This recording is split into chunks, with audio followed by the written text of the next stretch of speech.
Ciao, sono Caruso. Oggi mi prendo del tempo per parlarti di dualità e non dualità. Se ne sente parlare tantissimo, se ne sentirà parlare sempre più spesso e verranno diffusi questi argomenti in modo che le persone possano in qualche modo, attraverso degli strumenti, cominciare a comprendere sempre meglio la natura dell'esistenza. Ma facciamo un passo per volta, come al solito, e cercherò di chiarire a tutti.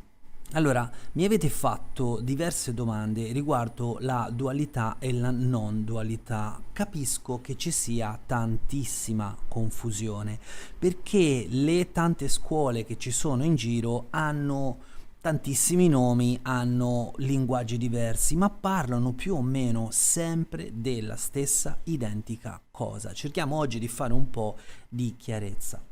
Vi ricordo che io sono il CEO di Non2Duality, quindi questa società che si occupa appunto di far comprendere che cosa significa esistere, avere una vita meravigliosa attraverso degli strumenti che insegno quotidianamente ai miei clienti. Quindi vi parlo a ragion veduta, vi parlo con molta esperienza dietro le mie spalle, ovvero ne ho fatta tanta io personalmente, ma anche insieme alle persone che ho seguito. Cerchiamo di capire subito che dualità e non dualità non sono cose in contrasto fra loro, ma sono un continuum, sono uno l'espressione dell'altro, come vedremo in fondo a questo video. Si fa riferimento spesso alla dualità parlando di realtà virtuale, oppure di illusione, oppure del velo di Maya, oppure del sogno, del risvegliarsi dal sogno, perché siamo all'interno della dualità. La dualità perché si chiama dualità? Perché ha a che fare appunto con la separazione, l'alto e il basso, la destra e la sinistra, l'avanti e il dietro, il pesante e il leggero, il cattivo e il buono e via discorrendo. Metteteci tutti i contrari dentro. Perché i contrari? Perché la conoscenza dell'alto e del basso, o se volete l'addizione dell'alto e del basso, creano quello che si chiama collasso onda particella, che poi non è altro che quello che in un altro modo si dice non dualità. E allora la non dualità viene chiamata anche realtà reale, viene chiamata coscienza, viene chiamata Brahman, viene chiamato Dio, a seconda di filosofie o religioni che andrete a intervistare, che andrete a sondare, che andrete a conoscere. Parliamo però da millenni sempre della stessa identica cosa, del fatto che noi ci identifichiamo in un qualcosa che siamo e in realtà siamo molto molto di più di quella identificazione che noi crediamo essere reale. Il risveglio da questo tipo di realtà virtuale, dell'illusione, del velo di Maya, fa sì che cominciamo ad essere, lo metto fra virgolette, illuminati o anche detto avere un insight, ma insight significa illuminazione e quindi insomma siamo sempre lì. Cosa significa questo? Che i nostri neuroni si accendono tutti contemporaneamente perché finalmente sono tutti cablati e connessi. E questo senso del tutto, questo senso della unità è un po' quello che per esempio nella filosofia vedica, specialmente nell'Advaita Vedanta, è stato studiato e trattato tantissimo, ma è stato trattato tantissimo anche dal buddismo, anche se poi fra il buddismo, diciamo quello più canonico classico, e l'Advaita Vedanta ci sono state delle diatribe e tutt'oggi ci sono, perché insomma ognuno tira l'acqua al proprio mulino e vogliono avere ragione, ma in realtà stanno sempre parlando della stessa cosa. Torniamo un po' ancora indietro e cerchiamo di comprendere bene la dualità e bene anche la non dualità, per quanto possa essere descrivibile in questo video. Allora, La dualità ha a che fare con tre cose particolari che sono il tempo, lo spazio e l'energia, ok? Queste tre cose insieme formano dei limiti, hanno dei limiti e noi interagiamo con tempo, spazio, energia attraverso i nostri limiti, che sono i modi con cui ci relazioniamo a questa dualità, cioè le nostre percezioni. Questi limiti però troppo spesso le persone vorrebbero superarli e cerchiamo di fare chiarezza. Superare questo tipo di limite significa poi avere il tutto e il contrario di tutto. Ci arriviamo con calma, ma il senso del limite, cioè il senso del riuscire a tridimensionalizzare questo tipo di dualità con tempo, spazio, energia attraverso i limiti delle nostre percezioni, comprendendo che il limite è essenziale per fare esperienza, perché altrimenti non la fai. Se è un'esperienza totalizzante, in realtà non riesci a descrivere quell'esperienza perché è tutto il contrario di tutto, e lì ecco che si parla di non dualità. Ma nella dualità c'è bisogno di un limite, una sorta di area delineata nella quale facciamo esperienza. Allora, filosoficamente si potrebbe parlare della area delineata della vita, quindi la vita è un tempo delineato nel quale tu fai una serie di esperienze. E poi però c'è anche la giornata, e poi c'è anche il minuto, il secondo, l'ora, c'è tutto quanto quantizzato, come ci insegna la fisica quantistica. Questo però è sempre descrizione della dualità. Quando si parla della realtà, comunque se ne parla sempre in un modo duale, appunto ricalcando il fatto che ci sono questi limiti, e questi limiti sono essi stessi fondamentali per poter attraversare un'esperienza, per poterla fare, per poter andare dall'altra parte di questa esperienza e comprendere qualcosa. Infatti, la dualità, con il suo tempo, spazio ed energia e con i suoi limiti, ci permette di fare esperienza stessa della dualità, e quindi in qualche modo di conoscere noi stessi, o come direbbe Aristotele, no, forse era Platone, conoscere e ricordare, e quindi ricordare chi siamo. Ecco che in letteratura e in filosofia spesso si parla del ricordare chi siamo. Ecco che a questo punto possiamo parlare di riuscire ad avere consapevolezza, innalzare il livello della consapevolezza, comprendere e quindi avere anche più conoscenza. Si parla di fare l'esperienza della vita. Cosa molto diversa è se dovessimo parlare di non dualità. Apro e chiudo una piccola parentesi.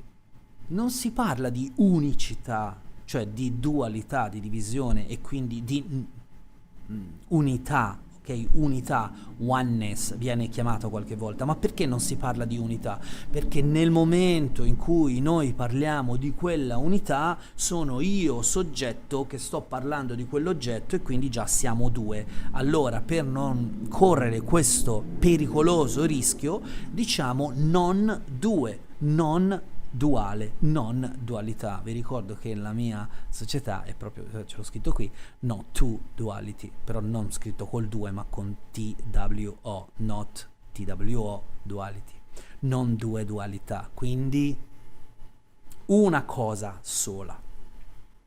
Nella non dualità, vi stavo dicendo, c'è assenza di limiti, c'è il tutto e il niente, c'è il pieno e c'è il vuoto. Su questa cosa del pieno e del vuoto, le filosofie orientali si sono praticamente fatte la guerra, e tutt'oggi continuano, perché c'è chi dice che questo io, questo ego, quest'Atman di cui tanto si parla è la completezza, è il tutto, e c'è chi invece dice essere la vacuità, il vuoto. Ora dovete sapere che il tutto e il niente sono praticamente il collasso di onda particella di cui parla tanto la fisica quantistica. Sono esattamente la stessa cosa, il tutto e il niente. Che cosa sono? Tutte le forze collassate, perché ci sono tutti i più e tutti i meno. Però questo significa che praticamente non c'è niente, perché si torna ad un grande zero, no? Allora, a seconda dell'angolo, del punto di vista, si può comprendere il tutto e il niente. Quando si medita profondamente o si fanno insomma dei percorsi alla ricerca del sé di chi siamo, si arriva certe volte, questo ve lo dico anche per esperienza diretta, si arriva certe volte a avere quella, lo metto fra virgolette, scintilla di consapevolezza che ti fa sentire, che ti fa esperire quel tutto, oppure che ti fa esperire quel completamente vuoto, quel siccome c'è tutto c'è anche il nulla. Mm? Può essere un'esperienza disarmante se non si è pronti e se non si hanno degli strumenti per farla. Può essere un'esperienza veramente molto disarmante, perché certe persone rimangono a bocca aperta e cominciano a perdere tutto quello che sono i valori e i significati della vita stessa. Non a caso in tantissime discipline da millenni le persone vengono preparate, vengono tra virgolette di nuovo, vengono iniziate a un certo tipo di percorso. C'è chi ha questo tipo di rivelazioni spontanee? Assolutamente sì, ci sono, ma insomma direi non è proprio da tutti, perché è un momento di estasi totale nel quale ci si può veramente rimanere un po' incastrati. Invece dobbiamo continuare a fare questa esperienza nella dualità nella vita, perché è importante per riprendere consapevolezza realmente di chi siamo. Continuando con il discorso della non dualità, abbiamo detto che c'è assenza di limiti, che c'è sia il tutto che il niente, che c'è il pieno che c'è il vuoto.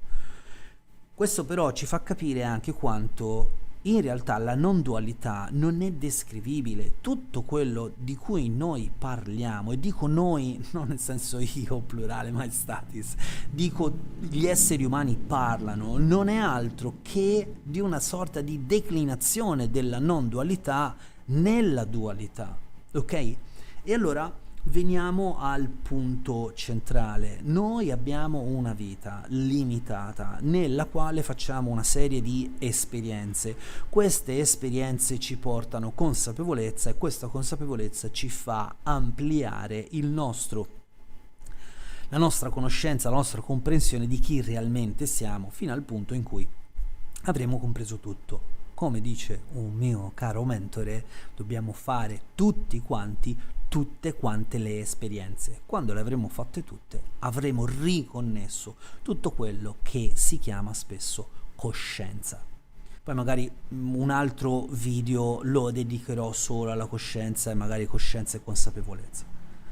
Mentre nella dualità noi parliamo di vita, nella non dualità noi parliamo di esistenza. E allora l'esistere e l'esistenza, l'ho detto tante volte, lo spiego bene durante i percorsi che faccio con i miei clienti, l'esistenza è la prima caratteristica, se non forse solo l'unica caratteristica della coscienza stessa. Lo volete chiamare Dio, lo volete chiamare Brahman, lo volete chiamare il tutto, lo volete chiamare non dualità, è l'esistenza stessa. Questa esistenza, in qualche modo, per comprenderla, va frammentata. Abbiamo bisogno di alcuni limiti e, ve lo ripeto, attraverso i limiti finalmente possiamo fare delle esperienze, riguadagnare di nuovo consapevolezza e tornare di nuovo a quel primo passo, quella unità, quella non dualità.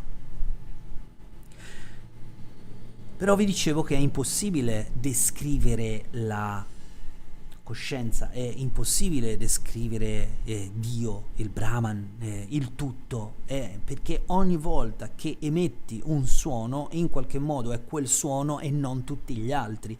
Quindi noi nella dualità siamo limitati anche nell'espressione della comunicazione della non dualità. E allora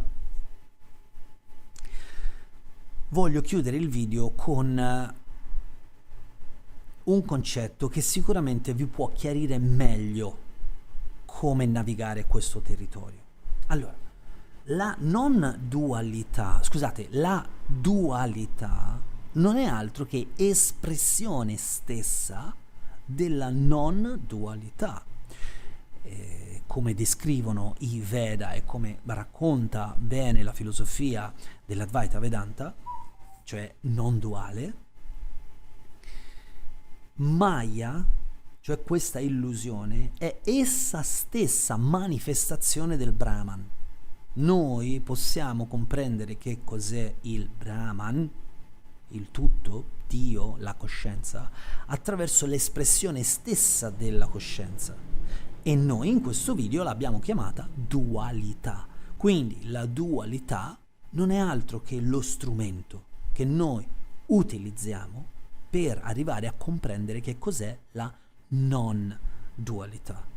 O se lo volete vedere in modo un po' più romantico, la coscienza manifesta se stessa a se stessa e nel momento in cui si specchia a se stessa inizia il processo di divisione duale. Questo processo arriva all'infinito, cioè alla più sottile divisione della particella, per poi piano piano riconnettersi 2 a 2, 4 a 4, 8 a 8, 16, 32, 64, 128 e avanti così fino a che si torna all'unità. Spero con questo video di aver fatto un pochino di chiarezza, e dico un pochino perché bisognerebbe parlare per ore e ore e ore, ma soprattutto bisogna che facciate dell'esperienza di questi temi, perché se rimangono solo parole, se rimane soltanto conoscenza, è come studiare per studiare, non serve a niente. Dovete prendere delle conoscenze, applicarne, farne una esperienza, attraverso l'esperienza avere maggiore consapevolezza e finalmente comprendere. Ok, oggi abbiamo parlato di dualità e non dualità. Se avete delle domande, vi prego fatemele qui sotto nei commenti in modo che io possa rispondervi con degli altri video. Non so se questi temi vi sono utili, non so se questi temi sono interessanti per voi, mi auguro di sì, perché io ci sto spendendo veramente tanti anni e quotidianamente faccio esperienze duali e non duali per comprendere sempre meglio la direzione che ho scelto. E insomma, se vi è piaciuto il video mettetevi un mi piace, aiutatemi un po' con questo canale. Ancora una volta da Caruso Colzi è tutto, spero che il video vi sia piaciuto e a me non resta altro che augurarvi una buona serata. A presto!